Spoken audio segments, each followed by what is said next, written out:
ഇത് അമ്മണിയമ്മ, വയസ്സ് 70. ഈ അമ്മയും മകൻ ഷിജുവും കഴിഞ്ഞ 35 വർഷമായി അടിമാലി ടൗണിൽ നൈറ്റ് കട നടത്തി ഉപജീവനമാർഗം തേടുന്നു. കഴിഞ്ഞ 35 വർഷം മുൻപാണ് ഈ കൊച്ചു കുടുംബം അടിമാലി ടൗണിൻ്റെ ഹൃദയഭാഗത്ത് ഒരു നൈറ്റ് കടയുമായി പ്രത്യക്ഷപ്പെട്ടത്. അകാലത്തിൽ അച്ഛൻ നഷ്ടപ്പെട്ടുവെങ്കിലും ഈ അമ്മയും മകനും ധൈര്യസമേതം മുന്നേറുകയായിരുന്നു. തെരുവിൽ നിന്നും കിട്ടിയ ഒരു നായയും അവർക്ക് സുഹൃത്തായി കൂടെയുണ്ട്.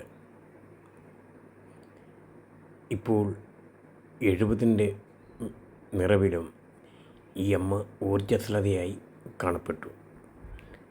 ഇനി ഏറെ നാൾ കട മുന്നോട്ട് കൊണ്ടുപോകാൻ സാധിക്കില്ല എന്നാണ് ഇവരുടെ അഭിപ്രായം.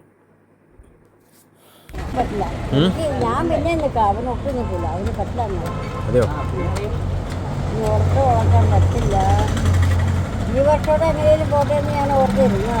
അപ്പം അവനൊക്കെ തന്നെ ഒരു കുട്ടിയില്ല, ഒരു 5 കുട്ടികളുടെ അത് തീരാനുണ്ട്. അപ്പം ചെറുക്കനോട് അടയ്ക്കാൻ പറയണമെന്ന് പറഞ്ഞുകൊണ്ടാണ് അവൻ അടയ്ക്കില്ലെങ്കിൽ.